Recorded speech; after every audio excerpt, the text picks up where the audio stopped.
Welcome everyone. Welcome back to Digitalk Architects. Today on our episode, we have Rohit Shukla from Larta. He is going to spend the next, hopefully, 40 minutes with us. Rohit, please go ahead and tell us about yourself, your company, all of your experience. Wow, that's a big thing. That's a big one, right? I founded I founded this organization in 1993. It's a hybrid organization. It's a nonprofit, very engaged in innovation. We do have a for-profit arm that's focused on specific kinds of programs. We've had an extensive engagement in the state of California, going back to the dot-com time in the state's history, and then as a national partner to federal agencies. And you may know that federal agencies in the US have a very strong involvement with small companies that are coming up with innovative ideas. Mm-hmm. Fund them. This is mainly science based. They fund them to be able to develop new concepts, innovative Right. concepts. And then there needs to be some kind of intermediary to help these remarkable research oriented, scientific based companies to commercialize their products and services. So that's what we've done for the last 25 of the 32 years that we've been around. Mm-hmm. And then 5 years ago, just before the pandemic, we decided all of the learnings that we'd had, all of the methodologies that we had developed into a book of knowledge and learning, we wanted to apply that in a local context in our hometown, Los Angeles, because it is the most diverse community in the country, both in terms of Right. population and in terms of uh, diversity of industry and so on. So we brought those learnings back to LA and started two community programs, one focused on health innovation for health and wellness, and the other one focused on climate adaptation, community resilience, all of the issues associated with urban living, including food, water, energy. And those two programs are now really well established and Mm-hmm. have remarkably well in terms of community goodwill and understanding. So basically, what I'm saying to you is we are an innovation hub across the Right. entire spectrum of science based, technology oriented companies. And that includes food and ag, healthcare and wellness and bioscience, energy and water, in particular, oceans and other sources of water. So those areas are major areas for us, and it has Right. become a collection of remarkable innovations that we have been curating for the last 32 years. That was a Okay. long. Hey, it's a good introduction. Hey, you've been Yeah. doing this a long time, so it deserves a long introduction, right? You Thank you. can't, what is it, 30 years? 30 years since you founded your company, but that's not all your experience, right? No, 32 years actually. Um, 30, what was the deciding factor back then to start your company? Where were you at that time? And then what made you decide to go nonprofit into founding your company, which is pretty significant today? yes, so take you back to a time when you were not born, I know. Thanks. 92, 93. The first Gulf War had just ended, and the US federal Right. government decided that it was going to invest in what came to be known as the peace dividend, where they would Okay. take all the monies that they had invested in defense and Right. make it much more applicable to commercial civilian enterprises and civilian pursuits. And so what happened was California, which was ground zero for aerospace and defense, lost an enormous amount of value, right? Okay.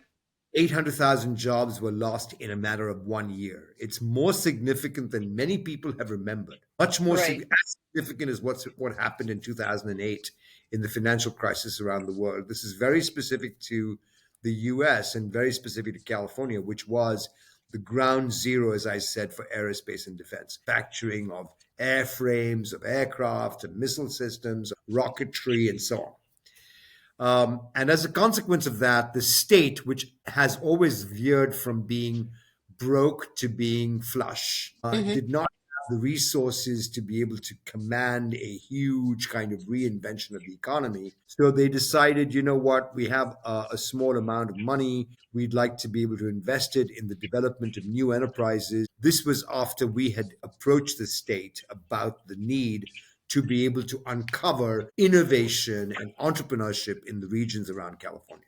So they Right. set up a program, which I helped to put together, to create three nonprofits. And they were the ones who came up with this. They had to be nonprofits because they had to be neutral in many cases. They had to be able to Yep. have respect of a whole range of stakeholders, from regular businesses to universities to governments, etc. Hmm. And Arta became the most prominent of those three nonprofits that were established in 1993. And that's what started our journey, right? So we were focused in California for the first 10 years, for the first 10 years, then went national with our story, with our capability, with our networks, etc. And that has then pushed us into a range of new kinds of offerings across the country and the world. Yeah.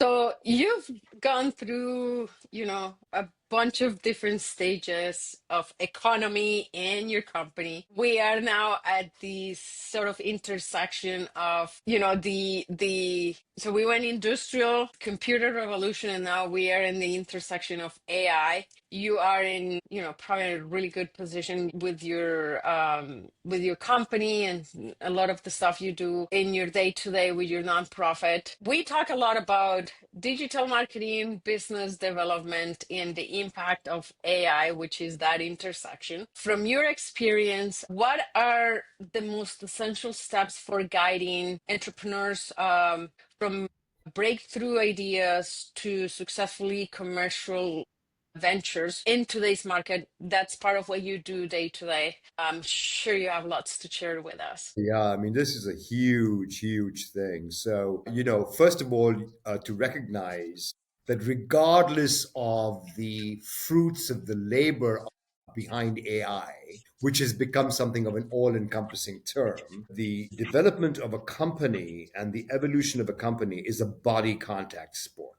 You have to be Right, engaged with everything, right? You right. cannot expect that, say, AI as a tool is going to help you salvage if you don't have anything there, salvage what you can. You got to be able to determine what the precept is. What is your thesis? Hmm. Why are you developing this thesis? What is the problem you're trying to resolve? Who else is doing this? How can you integrate with what is already being done, right? How do you Right. get yourself known? What are the essential people you need around you? What kinds of networks would you intersect with in order to make yourself known, whether you're using digital marketing tools or you're using your own personal your own personality, essentially. And you've got to be able to make sure that the company that you are developing Hmm. reflects your own values. You cannot Right. impose values simply by bringing it out of thin air using AI, for example, to help you put this together, right? You've got to be able to have the essence of it built into your DNA, which becomes the Yeah. DNA of the company. And many companies fail because they think they can import these things and just put them in place. You got to feel it. As an entrepreneur, as a founder, you got to feel it. You've got to be able to develop it. You've got to be able to, put everything that you have into it. That's why I call it a body contact sport. It's like wrestling. Your Right. wrestling is like in sumo wrestling when they're oiled bodies, right? You're constantly glistening and you're constantly moving around and you're gliding. It is what you have to go through. I mean, we've been through probably six evolutions, six pivots in our Yep. time. And you've seen this yourself. I mean, I know in the companies you work with. So Hmm. bottom line is recognize that it is going to take a lot from you, but it needs to, because it needs to reflect your personality, your values, your understanding of the world, your ability to rationalize why you're doing what you're doing, what is the problem you're trying to resolve, who are the people doing it already in other ways. Because one thing you hear, as you know, Carolina, you hear this all the time, right? A company will say, nobody else has done this. Nobody else has come up with it. We're the only ones Almost all doing of it. them. Yeah, almost all of them. You know what? It's actually good for them to be able to think that way because it forces you into recognizing ultimately the kind of folly of your that kind of engage or that kind of thinking. It is absolutely fallacious to think that you're the only one who comes up with anything, because somebody has come up with something that maybe in a Yeah. different context, in a different use case. Hmm. So those are the things I would say are most essential in being able to use the kinds of tools that are available right now. And I know you're going to bring up AI, and you've already brought it up. And I think, one of the Okay, issues that, hugely. yeah, one of the issues that I have is that people think they can just simply use an AI tool to give them things that they didn't have. and I will Interesting. say, and I would say, which is why I said you got to be able to have it reflect you and reflect your values. And AI can help you in the following way. AI is an extraordinary aggregation tool that applies a tremendous amount of depth to be able to analyze anything, right? We know this, right? We know this Hmm. well. There Yep. is so much out there in terms of bodies of knowledge that you can tap into using AI. It can be an extremely good assimilation tool in giving you the essence of what you can bring in to your own company. But it's only an organizing planning tool. It is not an execution tool, at least not in the work that we do. I can see how it can be an execution tool, for example, in being able to, let's say, develop a drug, right? Or, for example, finding ways of being able to identify areas of problem areas in, let's say, oil fields, right? Very practical, specific kinds of manufacturing issues. AI can be extraordinarily helpful. But the kind of work that we do, where we're dealing with ideas, we're dealing with innovations, we're dealing with solutions to Yeah. major issues, AI is a tool specifically to assimilate what is out there already, to bring the Yes. essence of what is out there into bear to bear on your value proposition, on your Right. statement of purpose, on your reason for being, on being able to give you research on what's going on, who's doing what and to whom, how are they doing it, what are the pathways to be able to do this, and then see what kinds of resources you have to make it work, right? So it's Yes. purely a tool to bring stuff in for you then to be able to execute against. So that's what Uh, I would say.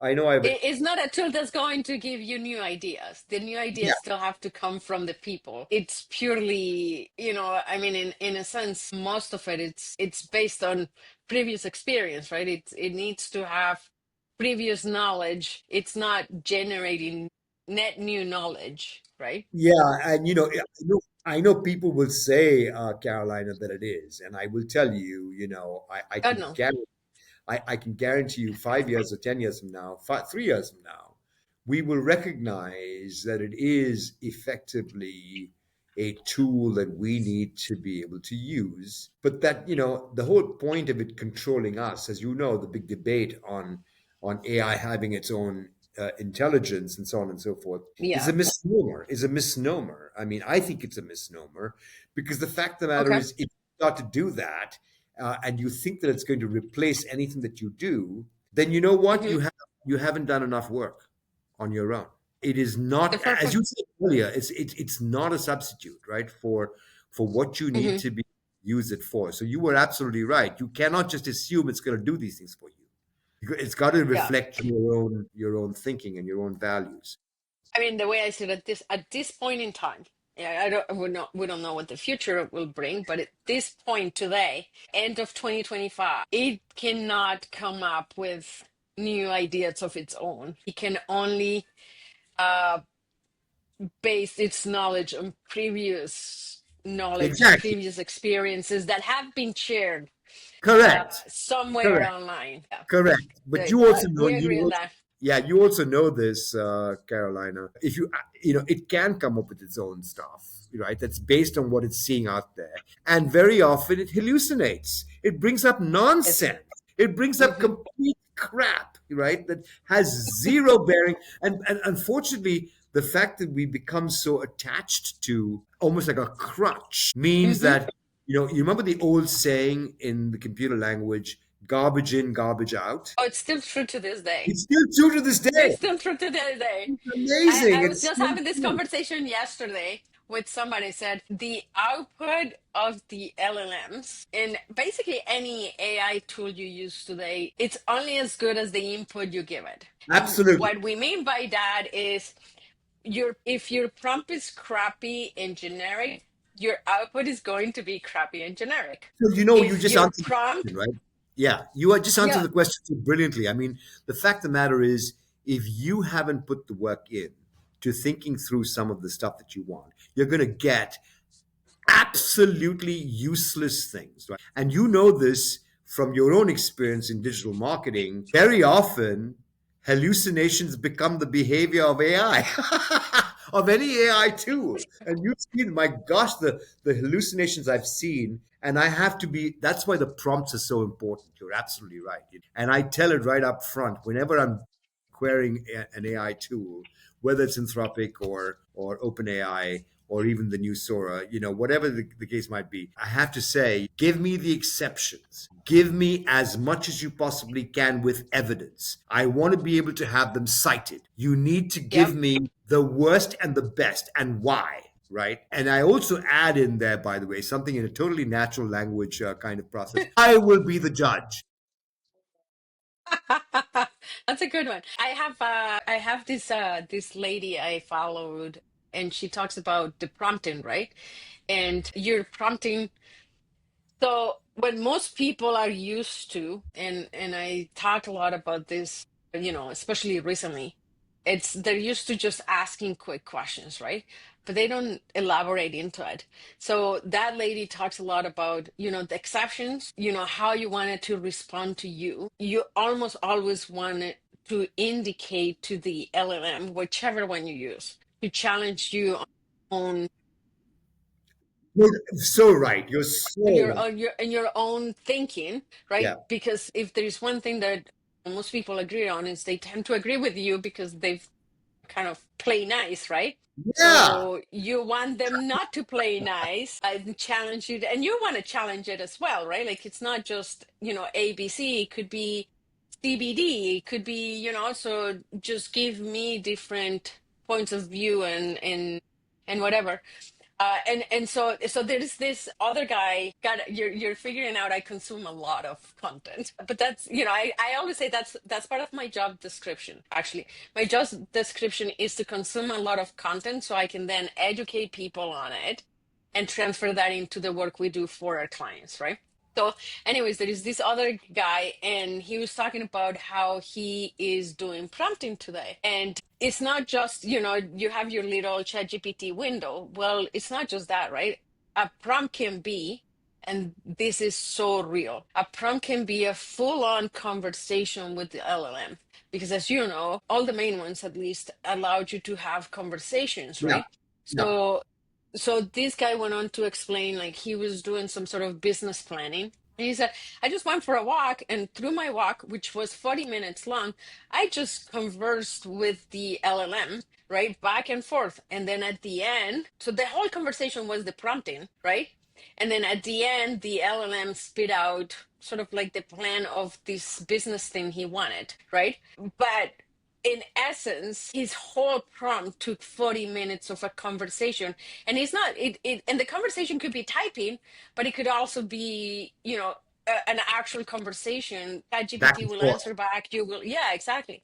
Yeah. So I thought that was really interesting, a different way of doing prompting, but it's prompting nonetheless, right? Yeah. So prompting, again, back to where we started, prompting is the information and how much you feed into the LLM to ultimately get the better answer based on not just data knowledge, but your input, what you said, your values, your reasoning, your all of you That's into that right. information, right? Exactly. That's why, Carolina, you're going to see a lot of crap coming out in the next few years. And the same rules apply as they always have, that if you're just because you are seeing the upending of business models, the upending of the way things are normally done, and you're seeing a lot of upstarts get their way through, like OpenAI did, right? Or Anthropic did, right? I'm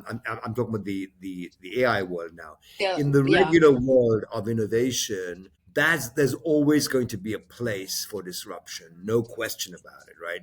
But look at the yeah. kind of consolidation that is occurring right now. right? And recognize that these are part of the immutable rules of the world. You're going to Yeah. have a tendency towards monopolies that will develop Yes. anytime Hugely. you're in constantly. And so I think the reason I'm bringing this up is because I think the premise behind what AI can do for you seems to be that we can make ourselves known in ways that have never been known before. I'm talking about from the mouth of a small company, right? And I've heard this. I've heard Hmm. in entrepreneurs say this. We can do things that nobody would ever expect it from us. And you know what? Your thinking on that mirrors everybody else's thinking on that. And you don't seem to recognize that you still have to compete. And you Yes. cannot compete by expecting AI to be your competitive advantage. That is not enough. It is a Mm. tool. It's a tool again. And so Yeah. this, I mean, look, we've had, I think I haven't mentioned this to you, Carolina, but we have worked with closely, and I'm talking about closely now, 6,500 companies, 6,500 companies across those That's domains, amazing. you know. So I can tell you, if I were an AI engine, I Hmm. would be able to look at patterns. I would be able to look at insights. I would be able to look at the bulk grand total and come up with a whole range of things. And in fact, we have. But AI can Right. be really useful to us because it can go and do that analysis without the kind of tedium that you would expect even Hmm. if I'm expert algorithm coder, it Yeah. can be a lot more efficient in doing so. So I'm a great fan for that purpose, being able to tap into what already exists by way of knowledge and research and understanding and so on, and seeing what patterns might emerge without the fact with. And this is very important because you've already said this. You can't just sit there and expect you to spit it out without Yeah. engaging in conversation and telling. And I've actually challenged it. So when they come back with an answer, I'm like, you're hallucinating. I do not expect you to do that again, because if you do that again, this is what I've actually done. Okay, if you do that again, I Hmm. will stop this session. You said something very interesting, right? You said something very interesting. You said it's almost like it wants to please you, right? It It wants. does. It wants to. It wants to. I read a whole article on it actually recently. And this so I read the article that this person I was talking about earlier mentioned, right? Where because Google and all the big companies are constantly coming out with new information on behavior of the LLMs, right? And it is well known now that they like to please people because that's what makes people comfortable, right? So part of what you have to tell them is don't please me, right? You have to please me. Just tell me the real information and, in a sense, don't be biased to me, right?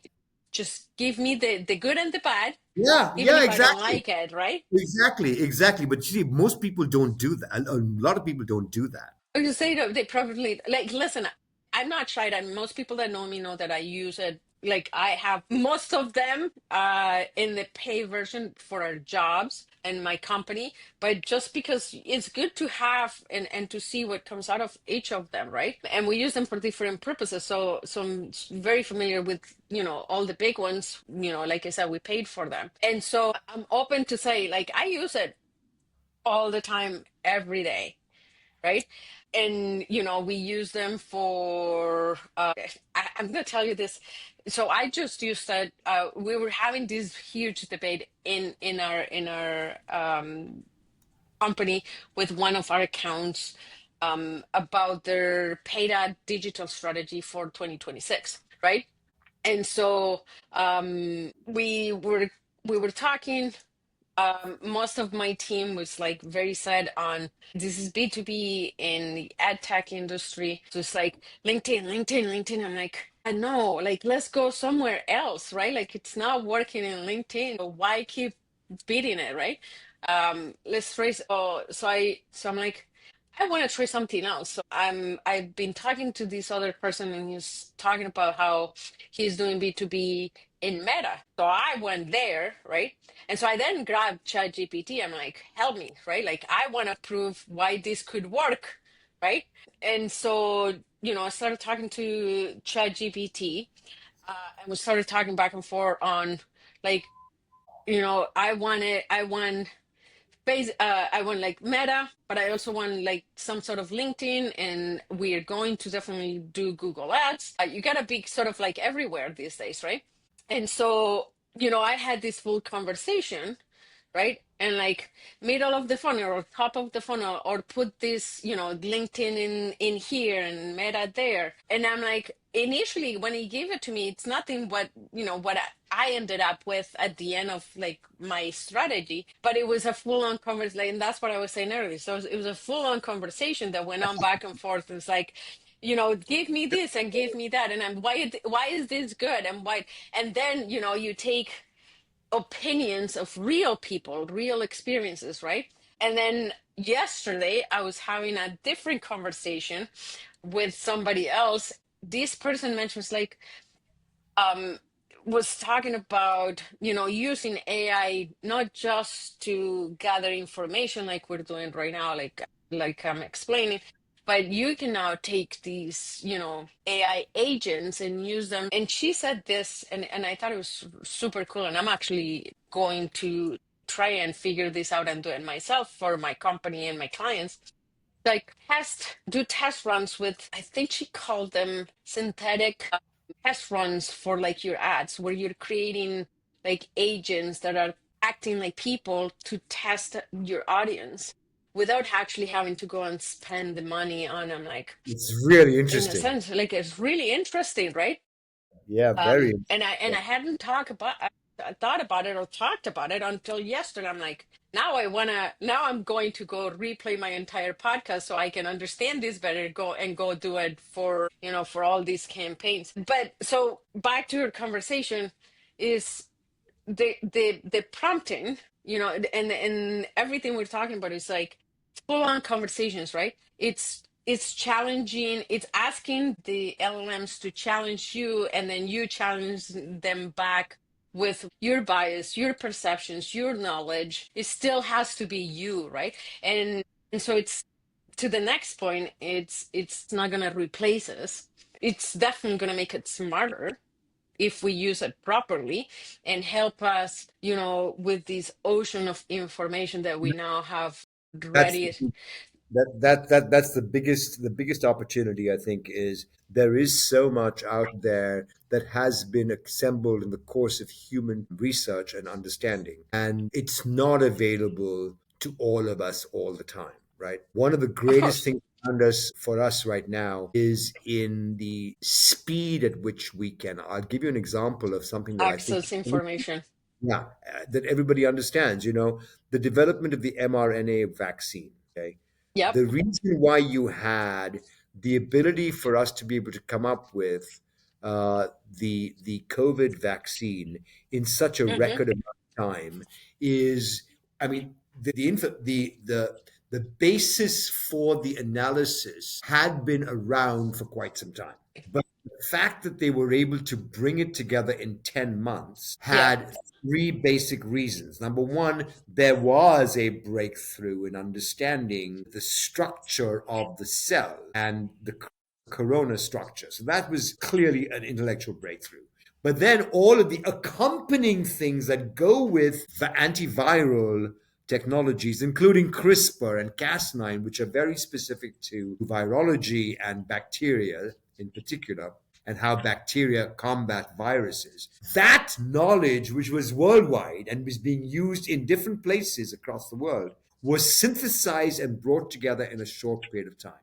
This Yep. was a remarkable use case for the power of AI. Really remarkable. And this is early on, right? This is Yeah, this very early on. years ago. So even at that time, the fact that they were able to synthesize all of this and bring it together from disparate Yep. teams across the world that had been operating in silos was a Hmm.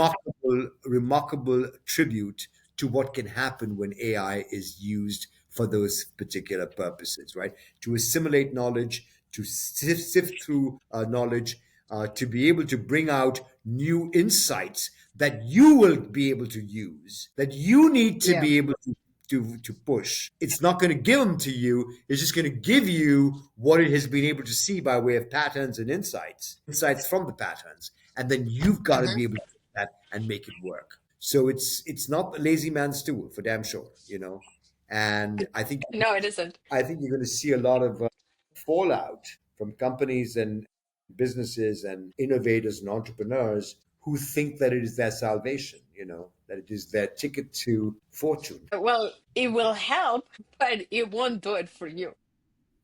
No, like you said, right? It's just it's true. Yeah. Okay, so through your, over the years, you through your company have helped other companies raise billions of dollars and um, successfully commercialize their innovation. What do you think it's, whether it's building partnerships, leveraging expertise in, their networking centric models? What do you think is the more critical part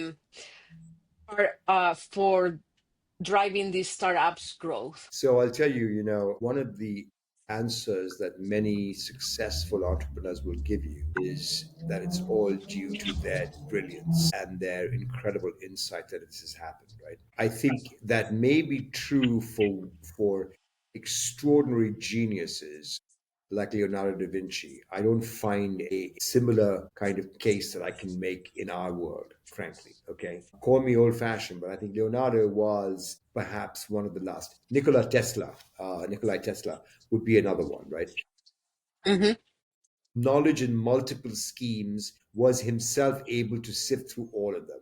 The problem I think that people are going to have is that to recognize that you cannot do this on your own. You do it Okay. through, and this is where the network centric model comes in. You've got to do it through a network, understanding that that is the case. So what are the main issues that will enable you to commercialize something? And I already pointed to some of them earlier, right? Where does this stand in the development of stuff in this particular field, whatever field it is, right? Everybody likes to believe that they've come up with a glorious insight that is going to make a huge difference to the entire world, right?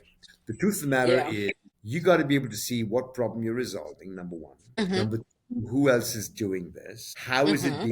being perceived, and used? Right. What are the elements that have gone into what that person has done or those people have done, that team has done? What are the value points that they have made available to the people that are buying from them? And then by doing that, constructing your own value proposition that is so clear in terms of the matrix that you're looking at, it fits right there in the middle of that, right? Hmm. And that has many, many things that go with it. And then getting out there. Now, the getting out there is after It's the you do hard all part. the hard, after you do all of this, which by the way we help them do. We quiz them just like much like you would quiz AI. We're quizzing them, right? Okay. Everything is Socratian, Socrates dialogue, back and forth, back and forth, back and forth, back and forth. And remember, this is not about the ideas. This is about the people, because rarely is interest projected on an idea. It is projected on the person behind the idea anymore, right? The person is absolutely paramount. You cannot carry an idea forward unless you're able to get people to believe and trust and be confident in you, not just the Yes. intellectual point of the idea. So you do all of this initial work, and then you got to get out and synthesize all the things that you've come up with in a very specific way to be able to engage partners, and you need partners. So it's not about money. I mean, we are not the kind of organization that says, oh, we're so enamored of venture capital that that's what you need to do. You need to go and get venture capital. First of all, let me just tell you, I've been around long enough to know that venture capital is entirely cyclical. You'll see long periods of time when there's a tremendous amount of capital raised, and the top tier folks will always be top tier. There's never going to be a Sequoia or a benchmark in the venture capital world. The rest of them are like minnows, like lemmings, all Hmm. around trying to find money. And look what happened last year. The worst year for venture capital in 50 years. I did not In know that. incredible down rounds, then this loss of value by companies who were not able to Okay. raise money, Yeah. went through a lot, and it ended up being that not only do you cede control, which is okay, you need to be able to understand that this is not something that you can hang on to forever. You've got to be able to share with people who are going to make a difference, whether it's a capital provider or a partner. You cannot just hold this to Yeah. yourself. Small companies and entrepreneurs in particular, they want to be able to hold on to everything as long as they can. And there are some great successes of people who've done that well. But for the majority of people, you're not going to be able to do that, Hmm. because you don't have the wherewithal to execute to the level that you want. You need those Right. partners, you need the capital. So, my point is, in getting out to people, you have to recognize that there's a network of folks, and this is not linear. I mean, everybody thinks that the pathway to developing a product and becoming successful is linear. You do this, then you do this, then you do this, then you do that. It's not. It is a circle, a constant circle that you have to engage in. And so that becomes the basis for commercialization. To start off with, it is a body contact sport. It is infused with a value proposition that you need to develop. Your value proposition consists of understanding who's doing what and to whom. Why are you doing what you're doing? What makes you special? You. Why you in particular? What is your backstory, right? Because Yeah. again, invest interest in the person, not just the idea. Yeah. Well, stories sell, right? Yeah, So if there is exactly. no story, there you how are you going to sell it? Yeah, I mean, I've so many examples of this, so many examples from our own experience. It is become an article of faith for us because we've had such a tremendous amount of experience, right? In so many Hmm. different things. And there's a common thread that goes through it all. And the common thread is the fact that you need a network of people around you. You know, even the most Yeah. successful entrepreneurs have had that. The ones that haven't been successful and have been brilliant, people like Nikolai Tesla, who's my hero, by the way, from the last century, Well, I think he's a hero for most people. such a Most such people a that know. but I mean, just look at his life. Look at what he was able to accomplish and not accomplish, and get and get not just frustrated, but not even. Fortunately, he never reached the level of bitterness. Tesla never Yeah, established. It never consumed him because it does consume people otherwise. But yeah, it does.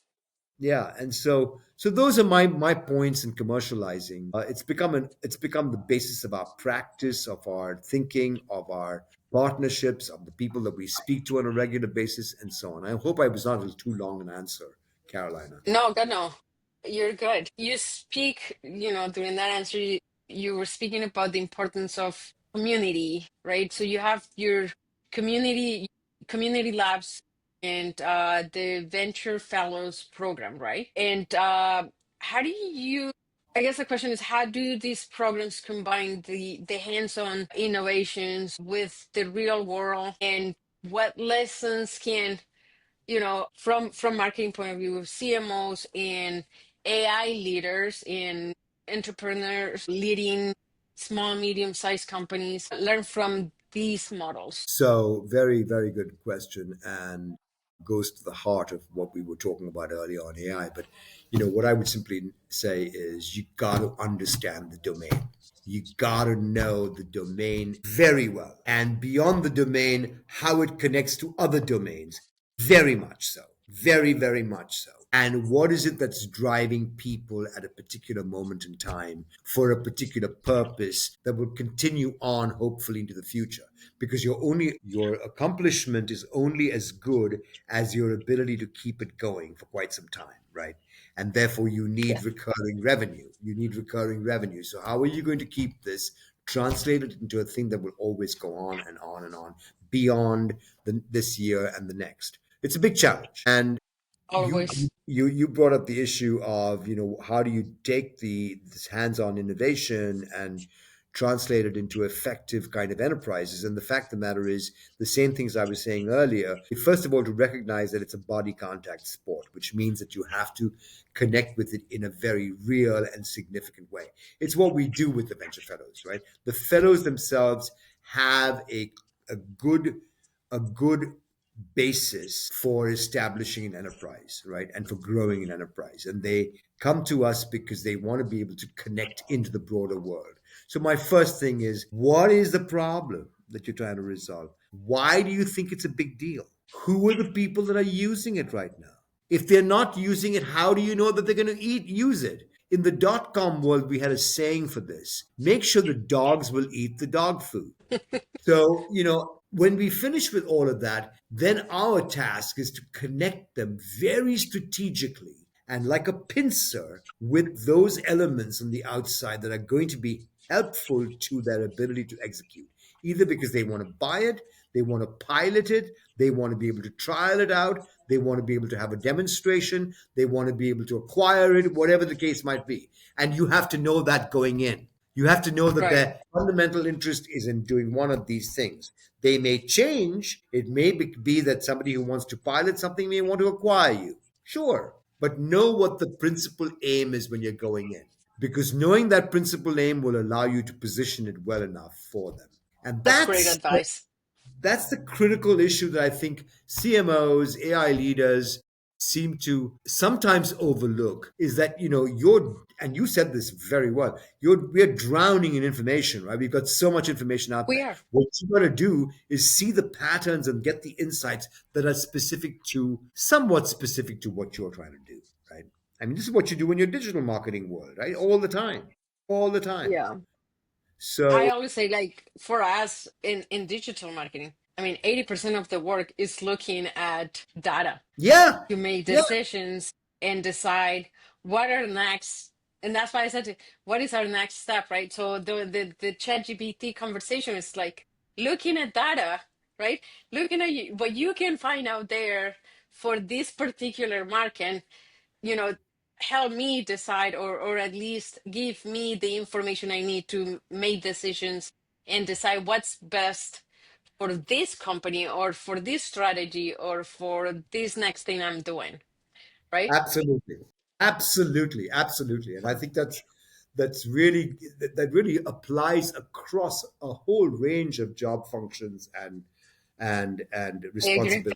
You know, it is, and I think that's what we try to do. This, So you mentioned before that you've had the experience of working in many, many different international markets from Malaysia to Europe. What are some of the differences in similar things that you've seen on digital transformation, marketing, AI commercialization around the world, right?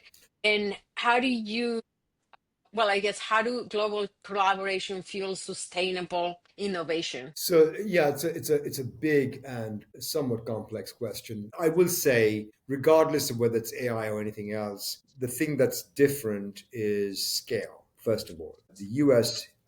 Is fortunate to have an extraordinary amount of scale with a considerable amount of complexity and a tremendous amount of diversity and a Hmm. tremendous easier acceptance of risk, which Yes, underlies everything, right? If you don't accept risk, you cannot breed an entrepreneurial culture.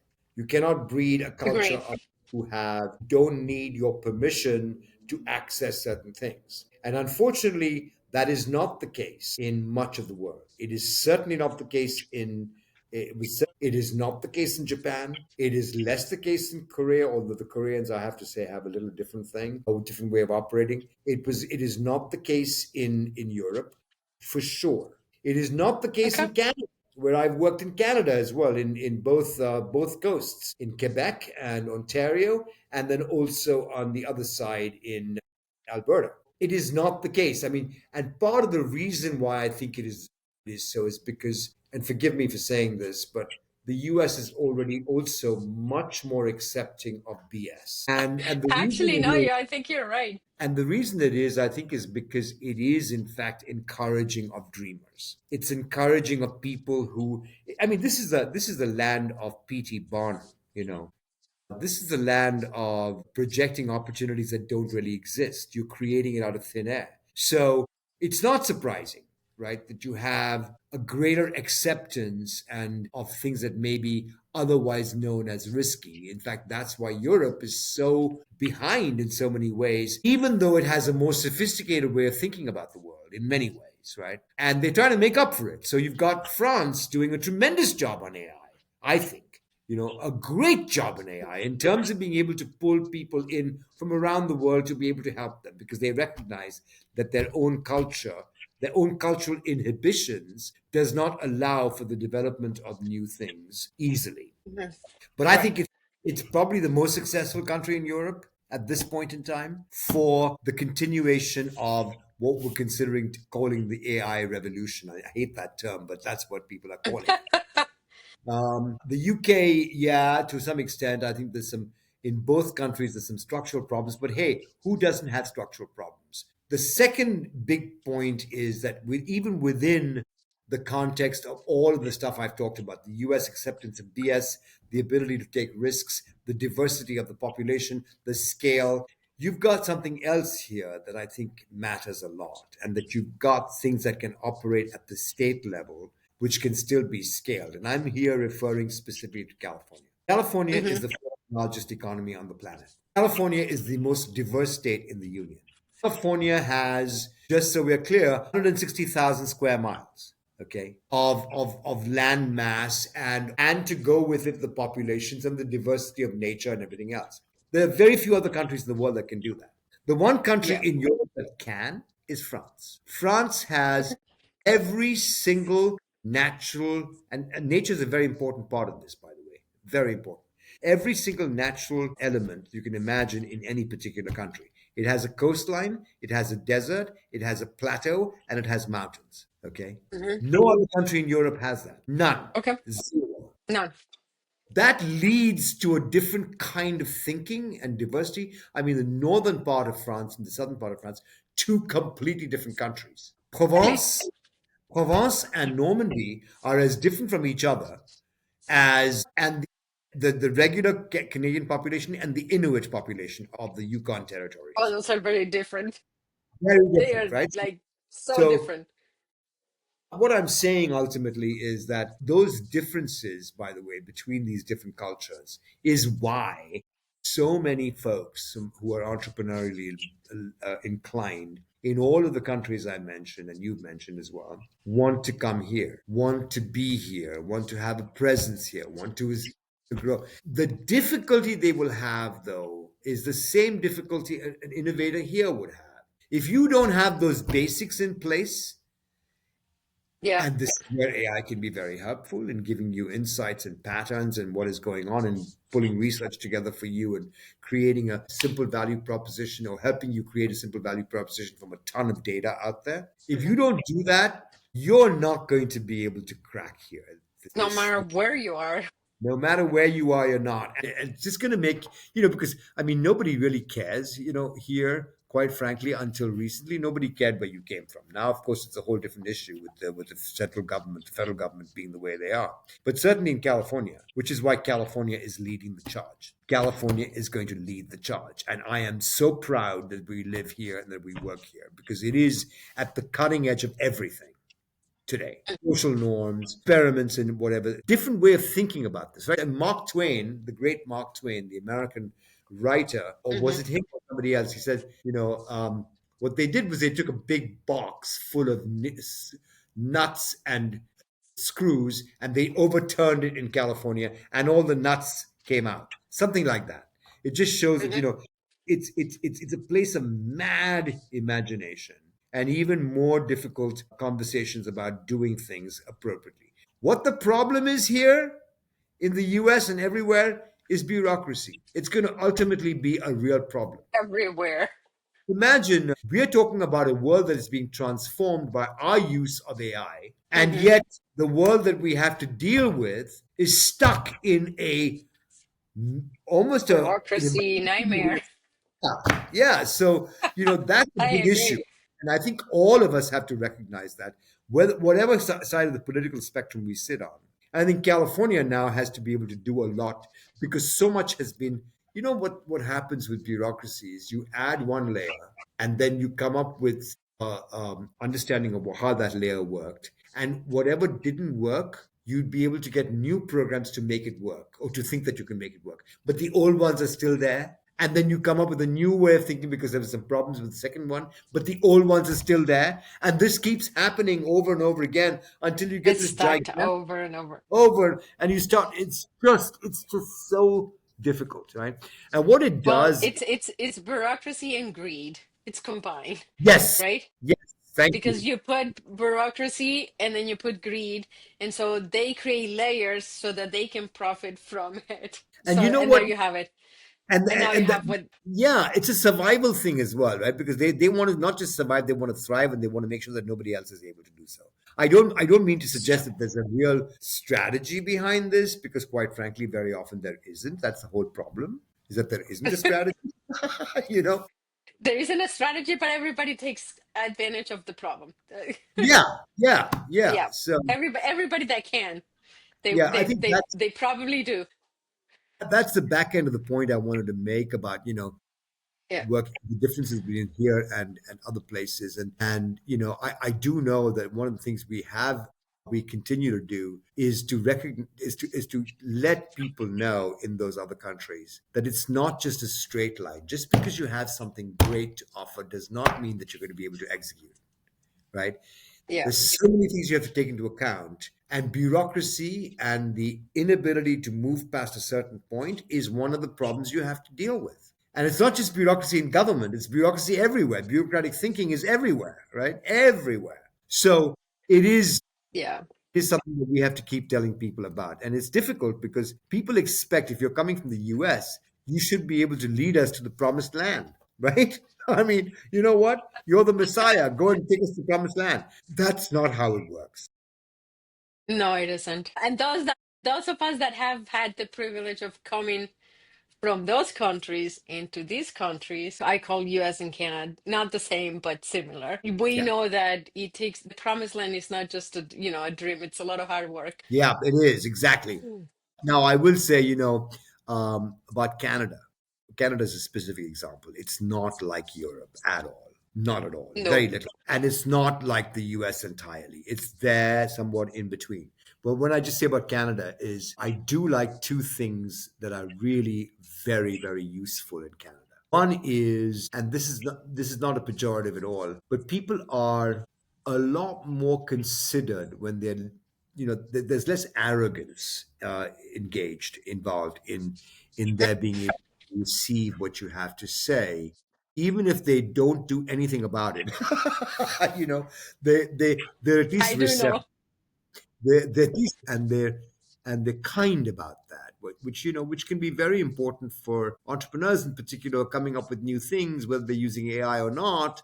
They nobody should be treated the way sometimes they're treated here, right? So you got that Mm, going. Very important cultural phenomenon in Canada. And the second thing that you have, even though you don't have the kind of scale you have in the US because of the populations themselves, you got different. some really strong capacity in Ontario and Quebec, especially, and Hmm. also in Alberta and Washington, and British Columbia, I mean. So you've got Yeah.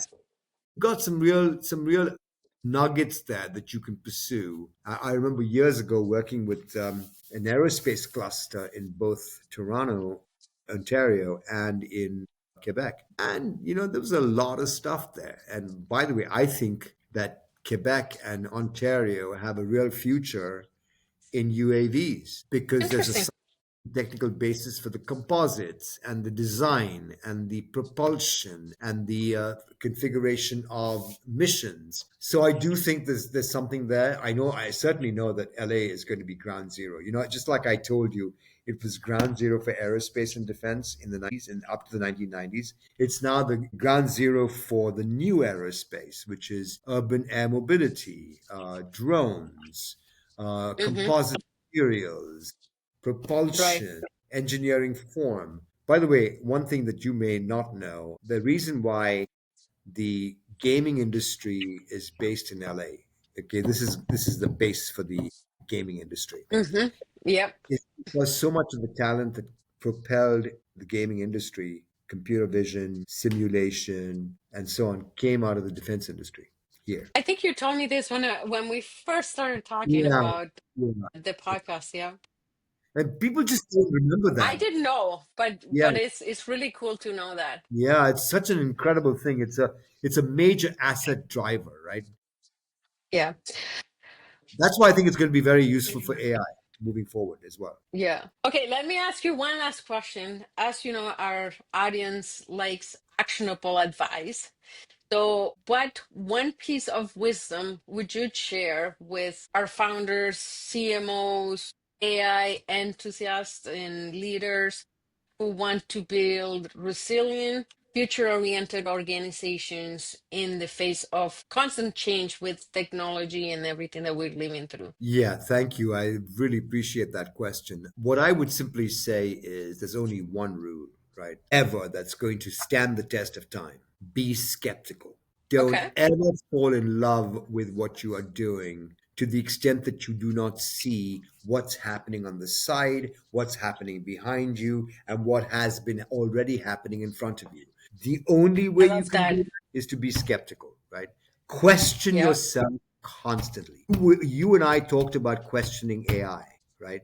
yep. We need to question ourselves, our own basis for understanding Mhm. anything. And if we can do that, it does two things, Carolina. It humbles you in the face of considerable change, but it also makes you more attuned to change. You're Yes. never going to be surprised or disappointed by the pace of change if you're constantly questioning where you're going. That would be my big thing that I would provide. That is beautiful, and I think I agree. Thank I you. agree. Yeah, I agree. I think, you know, being skeptical is actually a good quality in a sense. Not for everything, No, not for everything. You're right. Yeah, not for everything, but if you're not skeptical, then you're trusting everything you're seeing, and I think you need to be kind of skeptical in a good kind of way to be yeah, able to see yeah. beyond your own boundaries. Absolutely, absolutely, absolutely. It was beautiful, to end the episode. Thank you so much to coming out and sharing this space with us. Your insights, your knowledge, I appreciate very much you coming and sharing it. I hope to collaborate again in the future. To our audience, thank you for spending this last hour with us, and we'll look forward to the next episode. Thank you, Roy. Thank you. Thank you so much, Caroline. Appreciate it. Take care. Thank you.